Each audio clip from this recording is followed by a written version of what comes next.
ꯅꯣꯏ ꯂꯥꯛꯄ ꯌꯥꯎꯔꯗꯤ ꯀꯃꯦꯟ ꯄꯤꯅꯔꯣꯀꯣ ꯀꯅꯥ ꯌꯥꯎꯒꯦꯗꯣ ꯌꯦꯡꯒꯦ ꯍꯣꯏ ꯕꯦꯇ꯭ꯔꯤ ꯂꯣꯏꯕ ꯈꯣꯠꯄ ꯑꯗꯨꯗꯤ ꯎꯄꯥꯏ ꯂꯩꯇꯦ ꯑꯗꯣ ꯑꯅꯧꯕ ꯂꯥꯛꯄ ꯌꯥꯎꯔꯗꯤ ꯍꯥꯏꯅꯔꯛꯑꯣ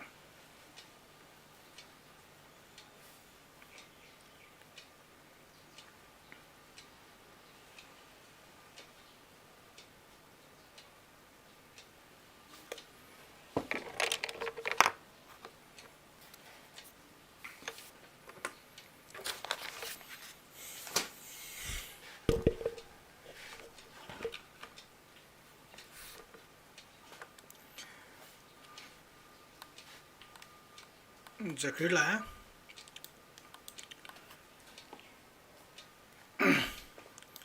ꯌꯥꯔꯦꯀꯣ ꯁꯤ ꯀꯣꯏꯁꯟꯁꯦ ꯍꯣꯠꯄ ꯍꯩꯔꯅꯤꯀꯣ ꯑꯇꯩꯉꯩꯁꯨ ꯂꯣꯏ ꯆꯨꯝꯅꯗꯤ ꯍꯣꯠꯅꯔꯛꯑꯦ ꯑꯗꯣ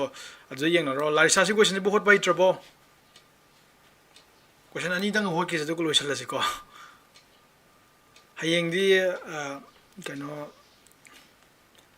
ꯅꯣꯏꯅ ꯈꯪꯗꯕ ꯌꯦꯡꯁꯤ ꯁꯤ ꯀꯣꯏꯁꯟꯁꯦ ꯒ꯭ꯌꯥꯟ ꯇꯥꯗ꯭ꯔꯕꯣ ꯂꯥꯔꯤꯁꯥ ꯀꯩꯅꯣꯅ ꯍꯣꯠꯈꯤꯗꯣ ꯃꯣꯏ ꯑꯇꯩꯅ ꯍꯣꯠꯂꯤꯉꯩꯗꯣ ꯂꯣꯏ ꯆꯨꯝꯃꯦ ꯐꯖꯅꯁꯨ ꯍꯣꯠꯂꯦ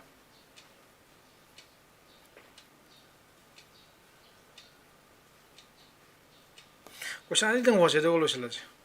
ꯌꯥꯔꯦꯀꯣ ꯃꯣꯏꯅ ꯍꯣꯠꯂꯤꯗꯣ ꯐꯖꯅ ꯌꯦꯡꯉꯣ ꯑꯗꯨꯒ ꯒ꯭ꯌꯥꯟ ꯇꯥꯔꯅꯤ ꯀꯩꯁꯨ ꯀꯥꯏꯗꯦ ꯀꯣꯏꯁꯟ ꯑꯅꯤꯗꯪ ꯍꯣꯠꯂ ꯂꯣꯏꯁꯤꯜꯂꯁꯤꯀꯣ ꯑꯗꯣ ꯀꯣꯏꯁꯟ ꯑꯅꯤꯁꯦ ꯁꯦ ꯌꯥꯝ ꯊꯨꯅ ꯍꯣꯠꯂꯁꯤ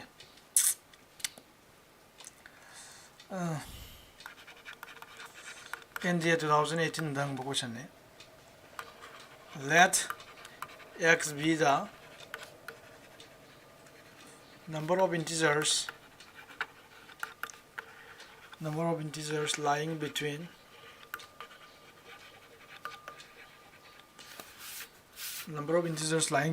그대로봐 2999 and 8001 여러분 시기 말때 레이바 인티저도 그야 레이게시네요 여러분 which have at least 얌접도 그대로봐 2 digit equal 여러분 then x is equal to either 2480 B the 2481 C the 2482 D the 2483 Vidyasagar ꯍꯣꯠꯄ ꯍꯩꯇ꯭ꯔꯗꯤ ꯍꯧꯖꯤꯛ ꯃꯣꯏꯅ ꯍꯣꯠꯅꯩꯗꯣ ꯌꯥꯝ ꯐꯖꯅ ꯑꯦꯛꯁꯄ꯭ꯂꯦꯟ ꯇꯧꯔꯒ ꯍꯣꯠꯄꯁꯨ ꯌꯥꯎꯏ ꯑꯗꯨꯗ ꯑꯗꯨꯝ ꯌꯦꯡꯉꯣ ꯒ꯭ꯌꯥꯟ ꯇꯥꯔꯦ ꯍꯣꯠꯇ꯭ꯔꯁꯨ ꯌꯥꯔꯦ ꯁꯤꯝꯗꯤ ꯑꯗꯣ ꯃꯥꯅ ꯍꯥꯏꯁꯦ ꯗ ꯅꯝꯕꯔ ꯂꯦꯠ x ꯕꯤ ꯗ ꯅꯝꯕꯔ x ꯃꯁꯤꯡꯗꯨꯅꯦꯕ ꯀꯔꯝꯕ ꯂꯥꯏꯡ ꯕꯤꯇ꯭ꯋꯤꯟ 299ꯒ 8001ꯒ ꯁꯤꯒꯤ ꯃꯔꯛꯇ ꯂꯩꯕ ꯃꯁꯤꯡ ꯍꯥꯏꯅꯦ ꯃꯁꯤꯡ ꯃꯌꯥꯝ ꯂꯩꯈ꯭ꯔꯦ ꯑꯗꯣ ꯃꯁꯤꯡ ꯀꯌꯥ ꯂꯩꯒꯦꯗꯣ xꯅꯤ ꯁꯤꯅꯦꯕ x ꯃꯁꯤꯡ ꯂꯩꯕ xꯅ ꯂꯣꯠꯂꯝꯕ ꯍꯥꯏꯇꯥꯔꯦ ꯑꯗꯨ ꯑꯣꯏꯇꯥꯔꯗꯤ ꯕꯤꯇ꯭ꯋꯤꯟ ꯍꯥꯏꯔꯛꯄꯅꯤꯅ ꯁꯤꯒꯤ ꯑꯅꯤꯁꯦ ꯊꯥꯕ ꯌꯥꯗ꯭ꯔꯦ ꯍꯥꯏꯗꯤ 2999ꯒ 8001 ꯁꯤꯒꯤ ꯃꯔꯛꯇ ꯂꯩꯕ ꯍꯥꯏꯕꯅꯤꯅ ꯃꯕꯥꯏꯅꯤꯁꯦ ꯊꯥꯕ ꯌꯥꯗ꯭ꯔꯦꯀꯣ ꯑꯗꯨꯅ ꯁꯤꯒꯤ ꯃꯔꯛꯇ ꯂꯩꯕ ꯃꯁꯤꯡ ꯍꯥꯏꯇꯥꯔꯦ ꯅꯪ ꯍꯧꯔꯛꯇꯣꯏꯁꯦ 300ꯗ ꯍꯧꯔꯛꯑꯅꯤ 3000ꯗ ꯍꯧꯔꯛꯑꯅꯤ 299ꯒꯤ ꯍꯦꯛ ꯃꯊꯪꯗ ꯍꯧꯔꯛꯑꯅꯦꯕ ꯍꯥꯏꯗꯤ ꯃꯔꯛꯇ ꯂꯩꯕ ꯍꯥꯏꯅꯤꯅ ꯃꯥ ꯂꯧꯕ ꯌꯥꯗꯦꯀꯣ 3001 3002 ꯁꯨꯝ ꯆꯠꯈꯤꯗꯨꯅ ꯀꯩꯗꯧꯔꯕ ꯀꯌꯥ 800 ꯐꯥꯎ ꯂꯥꯛꯑꯅꯤ ꯁꯣꯔꯤ 8000 ꯐꯥꯎ ꯂꯥꯛꯑꯅꯦꯕ 1ꯁꯤꯗ ꯍꯥꯞꯄꯔꯣꯏꯕ ꯍꯥꯏꯗꯤ ꯃꯔꯛꯇ ꯂꯩꯕ ꯍꯥꯏꯕꯅꯤꯅ ꯑꯗꯣ ꯁꯤꯒꯨꯝꯕ ꯃꯁꯤꯡꯁꯦ ꯀꯌꯥ ꯂꯩꯒꯦ ꯍꯥꯏꯕꯅꯦꯕ ꯑꯗꯣ ꯁꯤꯒꯤ ꯃꯁꯤꯡꯁꯤꯗꯤ ꯁꯤꯒꯤ ꯃꯁꯤꯡ ꯍꯣꯠꯄꯗꯤ ꯆꯠ ꯂꯥꯎ ꯈꯥꯏꯗꯣꯛꯅꯔꯒ ꯇꯥꯏꯀꯣ ꯑꯗꯣ ꯃꯥꯅ ꯑꯦꯛꯁꯇ꯭ꯔꯥ ꯑꯃꯁꯨ ꯍꯥꯞꯄꯝꯃꯤ ꯀꯔꯤ which have at least 2 digit equal ꯍꯥꯏꯕ ꯌꯥꯝꯗ꯭ꯔꯕꯗ ꯗꯤꯖꯤꯠ ꯑꯅꯤꯗꯤ ꯃꯥꯟꯅꯕ ꯌꯥꯎꯍꯟꯒꯗꯕꯅꯦꯕ ꯁꯤꯒꯨꯝꯕ ꯅꯝꯕꯔ ꯌꯥꯎꯍꯟꯒꯗꯕꯅꯦꯕ ꯁꯤꯒꯨꯝꯕ ꯅꯝꯕꯔ ꯑꯣꯏꯅ ꯈꯟꯒꯗꯕꯅꯦꯕ ꯑꯗꯣ 0 ꯑꯅꯤꯁꯦ ꯃꯥꯟꯅ ꯌꯥꯎꯗ꯭ꯔꯥ 0 ꯑꯍꯨꯝ ꯃꯥꯟꯅ ꯌꯥꯎꯏ at least ꯍꯥꯏꯕꯅꯤꯅ at least ꯌꯥꯝꯗ꯭ꯔꯕꯗ ꯗꯤꯖꯤꯠ ꯑꯅꯤ ꯃꯥꯟꯅꯕ ꯌꯥꯎꯒꯗꯕꯅꯦꯕ ꯅꯪ ꯅꯝꯕꯔꯗꯣ ꯑꯗꯣ ꯅꯪ ꯁꯨꯝ ꯁꯤꯒꯤ ꯃꯔꯛꯇ ꯂꯩꯕ ꯍꯥꯏꯁꯦ ꯍꯣꯔꯦꯟ ꯌꯥꯎꯔꯛꯈꯤꯅꯤ 3 4 5 6 ꯀꯨꯝꯕ ꯁꯤꯒꯨꯝꯕ ꯃꯁꯤꯡ ꯌꯥꯎꯔꯛꯈꯤꯅꯦꯕ ꯃꯔꯛꯇ ꯁꯤꯒꯨꯝꯕ ꯃꯁꯤꯡꯁꯤ ꯅꯪ ꯊꯥꯕ ꯌꯥꯗꯦ ꯁꯤꯅꯦꯕ ꯒ꯭ꯌꯥꯟ ꯇꯥꯔꯕ ꯁꯤꯒꯨꯝꯕ ꯃꯁꯤꯡꯁꯤꯗꯤ ꯊꯥꯕ ꯌꯥꯗꯦ ꯅꯪ ꯊꯥꯗꯣꯏꯁꯤ ꯀꯩꯗꯧꯔꯕ ꯗꯤꯖꯤꯠ ꯁꯤꯒꯨꯝꯕꯁꯦ 3 ꯍꯣꯔꯦꯟ 3111 ꯁꯤꯒꯨꯝꯕꯒ ꯌꯥꯎꯔꯛꯈꯤꯅꯤ ꯁꯤꯒꯨꯝꯕꯗꯤ ꯊꯥꯕ ꯌꯥꯏꯕ ꯀꯩꯒꯤꯅꯣ ꯍꯥꯏꯀꯥꯟꯗ ꯗꯤꯖꯤꯠꯇꯣ ꯃꯥꯟꯅꯕ ꯌꯥꯝꯗ꯭ꯔꯕꯗ ꯃꯥꯟꯅꯕ ꯑꯅꯤ ꯌꯥꯎꯍꯜꯂꯣ ꯍꯥꯏꯕꯅꯦ ꯃꯥꯟꯅꯕ ꯑꯍꯨꯝꯃꯛ ꯌꯥꯎꯕꯁꯨ ꯌꯥꯏ ꯃꯥꯟꯅꯕ ꯃꯔꯤꯃꯛ ꯌꯥꯎꯔꯁꯨ ꯌꯥꯏ ꯍꯥꯏꯗꯤ 3 ꯍꯣꯔꯦꯟ ꯌꯥꯎꯔꯛꯀꯅꯦꯕ ꯑꯗꯨꯁꯨ ꯅꯪ ꯊꯥꯅꯦꯕ ꯑꯗꯨꯕꯨ ꯅꯪꯅ ꯊꯥꯔꯣꯏꯗꯣꯏꯁꯦ ꯀꯔꯝꯕ ꯑꯉꯥꯡ ꯁꯤꯒꯨꯝꯕ ꯑꯉꯥꯡꯁꯦ 3 4 5 6 ꯍꯥꯏꯗꯤ ꯗꯤꯖꯤꯠ ꯃꯥꯟꯅꯕ ꯑꯝꯇ ꯌꯥꯎꯗꯦ ꯁꯤꯗ ꯑꯁꯤꯒꯨꯝꯕ ꯊꯥꯕ ꯌꯥꯗꯦ ꯁꯤꯅꯦꯕ ꯌꯥꯔꯦꯀꯣ ꯑꯗꯨꯃꯥꯏꯅ ꯇꯧꯔ ꯈꯜꯂ ꯃꯁꯤꯡ ꯊꯤꯔꯛꯄꯅꯦꯕ ꯅꯪꯅ ꯈꯜꯂꯤꯁꯦ ꯀꯩꯗꯧꯔꯕ 2999 dagi 8001 buki marakta leiba haidi nang hawraktuije 300 teurani amma 301 dai ani sure ahum sure smaina adu thira kan da nang na lawtho duise kana lawtho gune ha kan da digit mana da banga ta yaw banga ngai do lawtho go dumne suppose karam karam ba 3 4 5 6 gum masing yaw kan number digit am da mana da ba thokpa sugum ne lawtho ma yam drab da ani mana ba ahum mana ba mari mana ba adu gum nga ta khalla ga sai khwa bne adu gum masing thi tar di adu gum masing do kaya no sine x na ni adu na masing na let x be the number of integer lying between this and this which have at least 2 digit equalize the x equals to x to id adu gum masing do kya lagi sine slice adu ita nang se trick am sin na tare idea am sin na tare nang adu gum masing da 3 lai tare nang mo yam ngawr ne adu na nang total masing je kaya no yeng ne total id kai no dagi 3000 dagi auraga 8000 buki marak ta lai masing je kaya no yeng ne 3000 dagi auraga 8000 bukta kaya masing kya lagi yeng ne atagi nang kari khaido khidam ne ba sugum banga ngai je khaido khidam ne digit am da mara da banga ngai je khaido khidam ne ya le ko nang ji to je pot ani ni ahan pot sima ahan pot sina ka dor ba 3000 dai na 3000 dai hawraga 8000 munang masing thirak pa matam da masing kya sui je thi ne total do ni adu thi ba da kana yaw gram ne ba sugum bangang karam bangang mase digit khuding mana da bangang ja yausing gram ne adu akhoi je asi khaido ko pa me kai no ka mana ai je we have at least 2 digit equal level jam the digit ani di kano to habna minus nang khaidok tu ja adugumba digit amta mana da banga ngai nang khaido ne sugum banga ngai jama sing thiraga anang to tu ja total puthoni total hai tari ke dor ba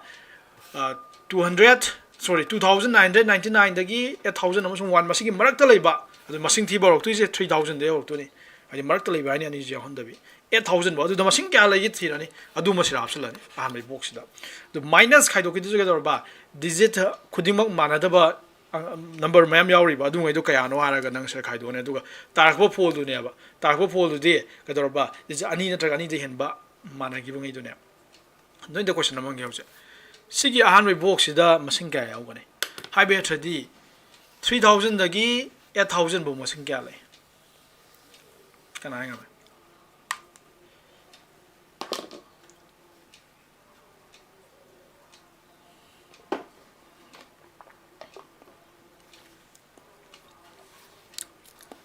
atai di jogesna 5000 aa atai di ablis 5000 aa 5000 minus to ne ha ko atai di 6102 aa helian hama ka tang kalai ko 5001 na masing ama ka tang kalai lari chanang di haro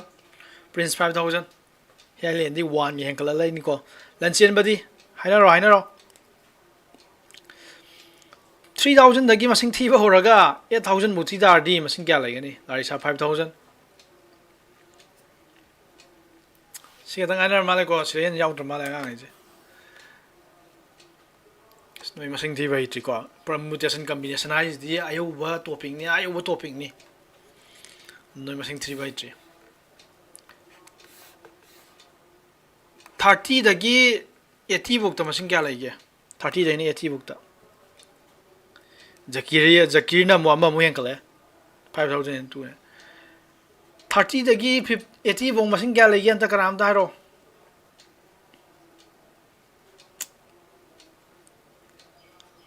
natraga se 3 dagi 8 bong masing kya lagi 3 dagi 8 buk ta 3 masamang tha ga dum ni koi na je 3 masang tharo 8 masang tharo du ga masing kya lagi anta yo 3 4 5 6 7 8 masing taruk lai aduna masing masamang tharaga masing kaya lai ge na nang thira kan da di khaidong na raga 1 tin jing dum ne habni ne sira 8 dagi 3 kai do 5 da dro 8 dagi 3 kai do 8 dagi 3 kai do 35 8 minus 3 di 5 1 tin jing dum ne maram kari gi ne khang bro 1 tin lai je maram kari gi ne khang na bro hialene chungre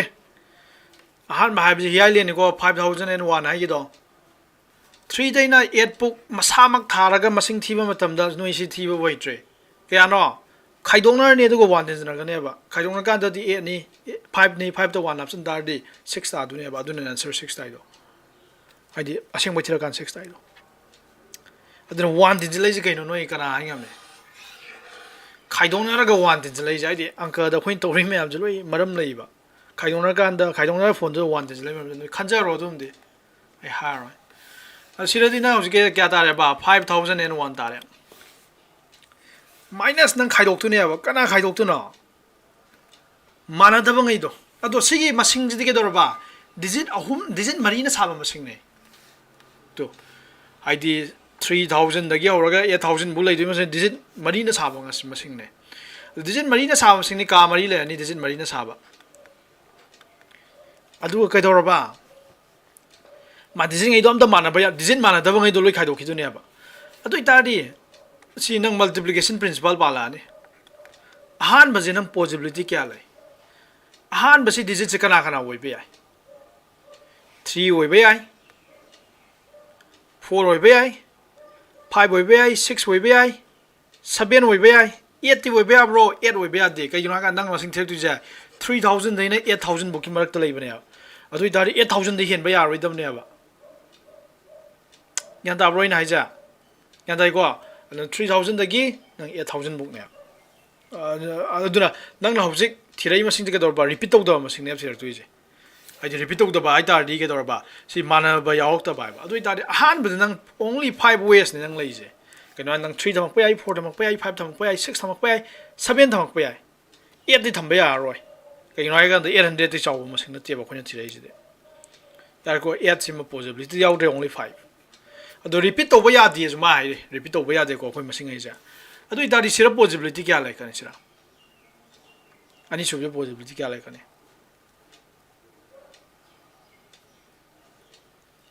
ꯑꯅꯤꯁꯨꯕꯗ possibility ꯀꯌꯥ ꯂꯩꯀꯅꯤ ꯀꯅꯥ ꯍꯥꯏ ꯉꯝꯃꯦ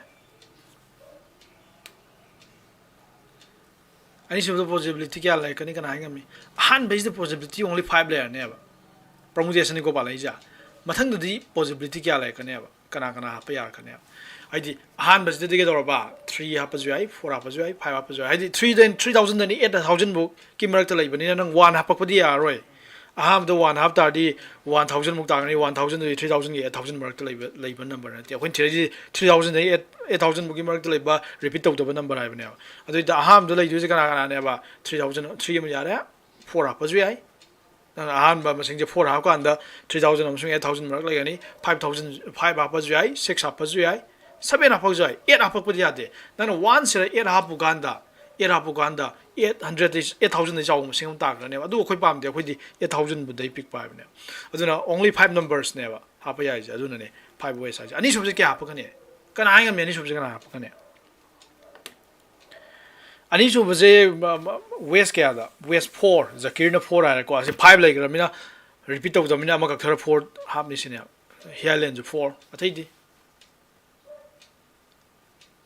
ꯕꯤꯖꯌꯂꯛꯁꯃꯤ 4 ꯑꯇꯩꯗꯤ ꯄ꯭ꯔꯤꯟꯁꯅ 5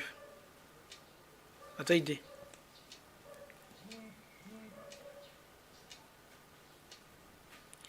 ꯖꯣꯒꯦꯁ 10 ꯑꯇꯩꯗꯤ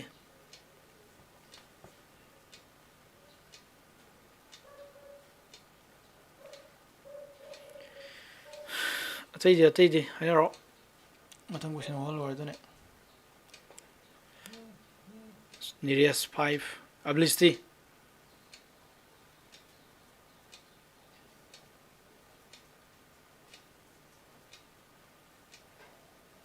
ꯕꯤꯖꯥꯁꯥꯒꯔ 4 ꯑꯇꯩꯗꯤ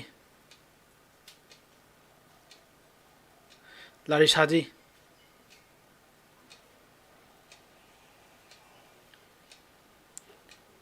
ꯖꯀꯤꯔ 9 ꯑꯇꯩꯗꯤ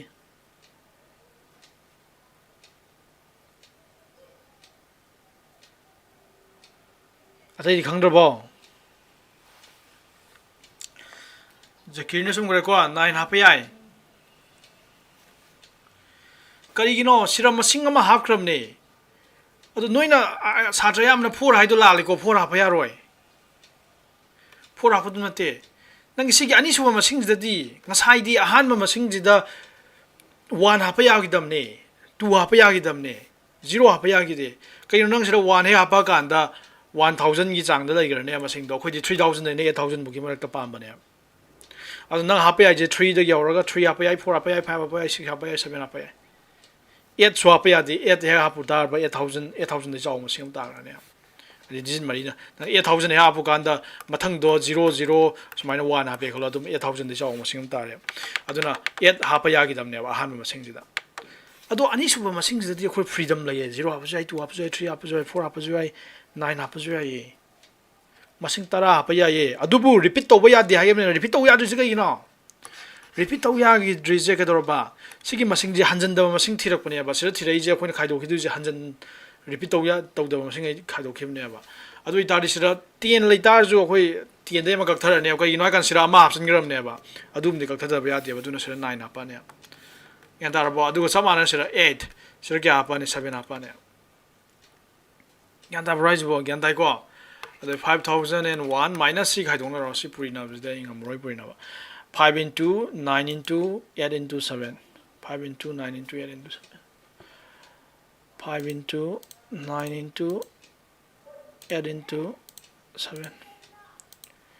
2,520 2,520 I don't know birose I don't know tardi 5001 dagi 2520 khadok tar di 1 ready 8 4 2 2481 2481 answer B sum ko gyan ta bro ha gyan ta bro question nam holam ge lo sala je ware NDA 2017 NDA2 AT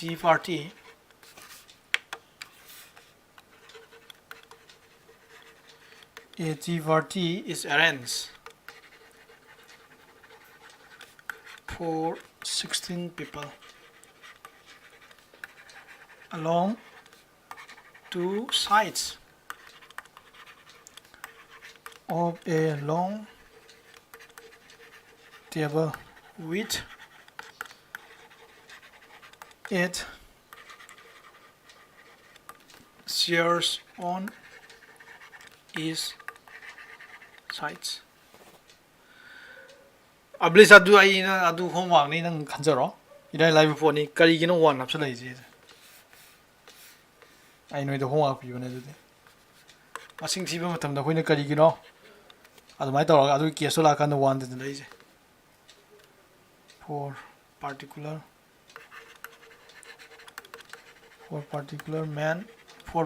man wish to sit on one particular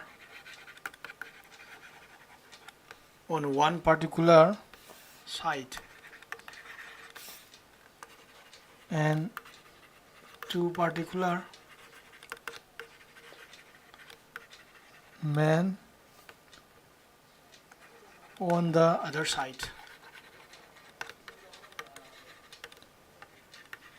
The number of ways they can be seated is. Sira aina hayib do arrange haiba wahi me yawgram ni ko arrange we ta di permutation ni dum khalo ko arrange haiba wahi yawi je aina sai jo permutation combination difference ai se picture je thok se ka dorba table am lai re mana je table am lai mo je t party im sele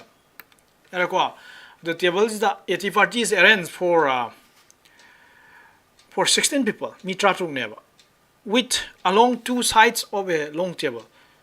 There go with 8 chairs on each side. Chairs ke dorba sira chair am lai ra ani ahum mari manga taru tare nipan sira chair am lai ama ani ahum se sar mari manga taru tare nipan chair total kya lai ba total 16 chair lai yare go 16 chair lai mana ije adu sini go ahan be sentence na ije next na ije four particular men mi particular ba particular is important ko fix tawra duni particular man wish to sit on one side one particular side si side ani ni sigi side singwa ni side ani ni ko sigi table ja the side amada one particular side sigi side da ko mi particular mari im di phamning ya ba hadi mi mari is the freedom degree of freedom do ningkha tam do handare ya bane haibe thadi ma je dorba sigi aidi ai gum bagang na tie ba sigi nupa mari sidi ai gum bagang oi ta re ai di any share pham su ya matai do phongira atek pas yaru phongira darka leite agane ado mi kharam de khara kano oi bar khara kaning chu ba ga ai di makha wala pham ba talli ga na ba aduna ko moi mari sidi ga dorba sigi side sida ngata phamning ya aduna moi mari ja sira phaman gre particular side am da phamning ya to four particular man wish to sit on one particular side and two particular men mi kharam jo particular oi ba ai ko to khai ta ba kok chak ba khara ani m jo yauri ba na sai kok chak ba mari m lai gre ko to ba kok chak ba m lai ba on the side auji ki som jina moi ba to khai ba akhoi di makha on ba kai su kai de adu bu awang on bi ta li sine aduna atopa side sida particular atopa side da phangani sine moi ani yarba adu nang na sira yam careful ui dije gedor ba sira moi ani black hai tare sira ahan bai moi ani je sorry black na to je ahan bai moi mari hai tare ahan bai moi mari je gedor ba moi ge freedom ja moi asongi side da khadang pham bai bane loi phamak pa yade adu moi ani sigi ani subagi moi ani je gedor ba moi ani gi mari je na kai nu mari no ai kan da songi side da khadang phangone top da pham moi hai bane yare ko adu manai je how many ways they can be seated adu mawong kaya da moi pham bi ai sine si me ya thi lai ta ri na kok sa ani ko ado koina thirak tu je gedor ba hoje haina thirak tu ne hoi promotion pa la thirak tu ne yong yam phajana wa chi sira ahan big sira nang na event kya lai ra nang event ahum ne nang lai je sab mana ma tab thui ni ko aduna multiplication rule pa lak tu ni addition rule dikram ka pa nya ne ba or gum mai ra ka da pa nya ne amne cd multiplication rule ne event ahum ne aduna event ahum doi siloi purina bi ne sira event ama sira event ama sira event ama ahan be event je yeng gap si event je khangkala gap ahan be event je kedor ba moi mari je gi mari je moi mari ja si size da phang ne abane si gi size da total kya no lai ja total shares je freedom je kedor ba tar nipa ne lai je 8 shares 8 yar ko 8 shares ni adu nang na sira gaino tok tar ju moi na pham du ji kedor ba mapham mari da ni pham du je yar ko mapham mari da ni pham du je adu moi mapham mari da ni phamak tu je yar ko ina ji gyan tai ko mapham mari da ni phamak tu je adu itardi nang na hai du je sira sigi ahan me mapham ji da ko ahan ba set sida sira moi mari di pham duram moi nipan di pham duram total gya ne sa total nipan ne moi nipan pham duram moi nipan ji na moi nipan ji marak ta sira me to oi be ai ba yan ta brain ji bo si 8 oi be ai ba adu sir pham gra di gano akhoi di sidi permutation ne yar ko ma gano to be order important wa de sira 7 into sira kya tar ba sira di 6 into 5 la ne ai ko moi nipan ne nang phamak tu je sin mari ji da moi nipan gi combination asi lai re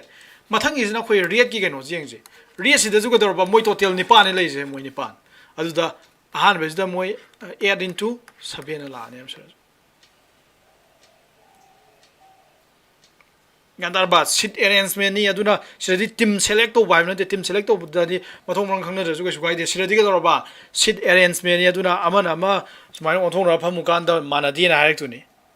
adi isam cham na ko nang si ni ju onthong na ba ya de ba singang ji ga onthong na ba ya roi jam ne ba ya ko adagi sigi black ya ngang ji ga singang ji onthong na ba ya roi jam ne ba singang ni ji sigi black se ga serious si onthong na ba ya roi jam ne ba ganda brain na ja siradi order important or permutation ne baduna ni ko 8 into 7 into 6 into 5 is a permutation ne kali permutation no se 8 permutation 4 ne se na han ba sip du je 8 permutation 4 ne yare ko ado permutation ni dra jodum keno ni ra ne okay season na hoji ke na do 8 permutation 7 season ga do ba 8 into 7 hoji 8 permutation 2 ne aduga hoji last ki benz na kador ba last ki benz lemo review tu ne lemo review di karam ba sing ai je si ge moya hum lemo ba som da moi mari lemo ba si blue ne moi mari le ma ba som da moi kya no 1 2 3 4 5 taruk taruk 6 plus 10 moi 10 le ma ba yar ko moi le ma ba tara ji di sit tara ji da phang ne ba sit tara ji da moi ki kano permutation ne ba adu da ahan be sit da moi tara 10 into 9 into 8 sum mathang mathang la ni si ju hai me thadi se ai software ji ke dor jam se bolo hang se khare ta hai me thadi se hauji samane ko ado event hum ni jana nang hauji sam sam na sumai na nang hauji do khangram mina sam sam nei thorok pa yar kamai thorok pa yar okay okay sam sam nang i thorok pa yar kamai na ahan bagi black ki event jina ke dor black tu chulai je asi je kari ne ba 4 sorry 8 permutation 4 ne ba into red ki event jina ke dor ba 8 permutation 2 ne ba into aduga blue ki event jina ke dor ba 10 permutation 10 war ne ba sidi ai je sitara ni moi tara khatang le ma ram adu sidi kya tar ba sa sidi 8 into 7 into hojiki dumang ni ko 8 into 7 into 6 into kya tar ni sa sel wi tu mala ai 6 into 5 0 sai sit mari ni na hodo yong ko si ja 8 permutation 4 je 8 into 7 into 6 tar mari si gi dor ba 8 into 7 tar ne si na red ki portion de na sine red ki portion ne aduga next into ko dor ba 10 permutation 10 factorial ga mane yam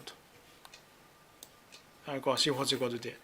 adu man answer de kya pram answer de answer je ai answer bi thom dre ne option den to bi thoke ko sira option number A is na 24 into 8 factorial into 8 factorial B the 8 factorial whole cube C the 210 into 8 factorial into 8 factorial 210 ni ko D the na 16 factorial are ko sini ado sira man 8 factorial the lo express the ko to 8 factorial 8 factorial da and now the 8 factorial yaw de na yaw na bo na ji 8 into 7 into 6 into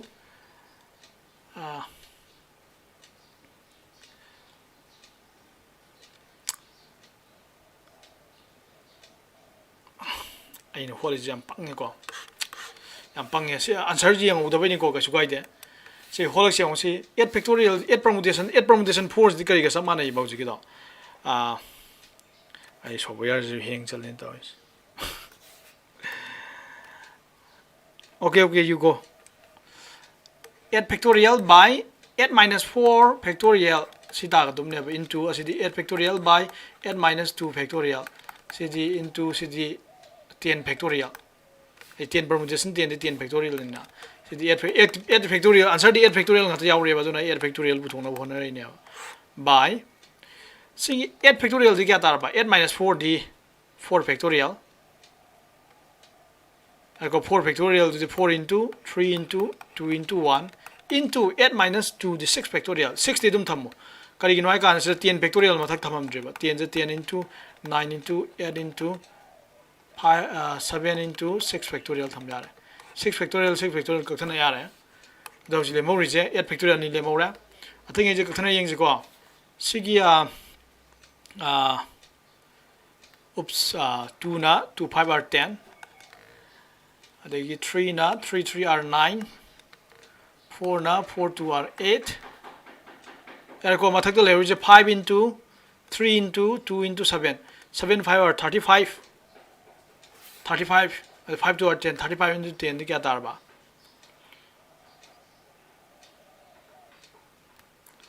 2 5 are 10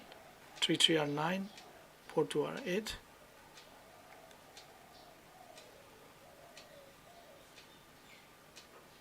why is it 너무 소리 많네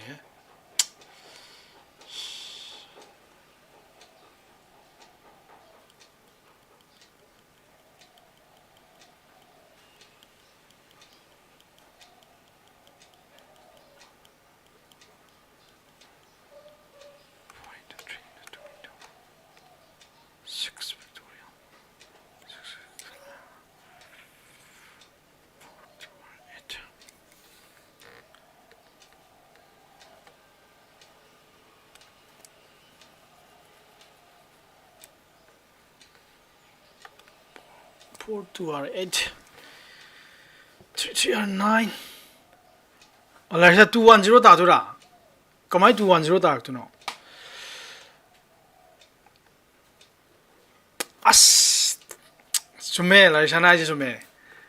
I 7 37 are 21 ने अस ayo ai din sai angka mayam hol bugi loi kanom thokre sume laisana आइजे 210 into 8 factorial into 8 factorial ta ne thank you ai din sai di 75 ne na si 75 or 35 35 ko 10 ge 350 ta ne khalu re into 8 factorial into 8 factorial sume laisana आइजे 0.10 ado option number C is the correct answer oops ngasi di ai se ai na ngasi policy ai kano mai ge ba arubo question ya tane ba india da sigi noi combination permutation noi like sulai na ngai tha ju nga ngai de anta yeng obo question arrive ju hang bani ko question yam lai bang bani ai ni policy da arubo nga to khot bani ngasi is de arrive de na san try to so ja re si ni ngasi no mu ge khoi lau sing wa pham ado si gyan taramani si gyan ta hu si bo noi tara khatang ngai re gyan ta hu ta ne ro ne osalaji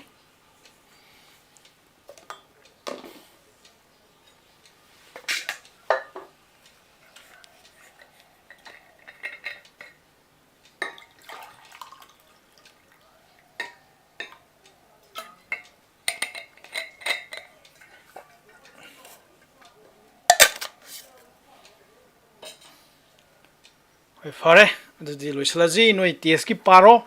ado hayeng do noi keno na topic khara pukhalai jakirna hayeng is di khoi keno ni jakirna 0 factorial je 1 dai je adi interesting obo topic ting atane hayeng de 0 factorial 1 dai adu ma energy adu ga tai adu cube root of unity energy noi syllabus ta sandaba ado tai yaw da ju ai ko hayeng je khangdaba nga ngai khatang ni hayeng class di yaw da ju ai noi like pa ba yoina lep lo thok pa ai hayeng je dum noi like pa thok pa ai ba adi kai no ai kan da sunday da exam ni hangche da exam ni dana like khar paro ado hayeng is just noi gi kai no noi gi dop lemba me am do ts ki je complex number na complex number hai chapter do ne ado gi segi hoji to ri permutation combination hai chapter ne ado ga sigi chapter ni jagi maru ina hang kani ado ga chapter number 1 ga 2 ga ai di set ka relation function ga adu dagi question amatang di yaur kani ai di mamang ai di tawra bane noi ka thok ta na bai tare adai ju question adum hang ge na khan bai na ado maru ina question di 90% of the question di kai di la khane ba complex number ga kano ga koi si angang jiga combination and the permutation ga yar go hayeng ji di noi ge daf leibam mayam do clear to jena kano to bane ado hayeng di topic khara pukhalaga ado hayeng di yaw ju ai interest leibam sa thane yaw ro hayeng to di topic se 0 factorial 1 tai kai gino plus cube root of unity gi matang ta pa ma okay duni okay I hope it makes some sense to you see you in the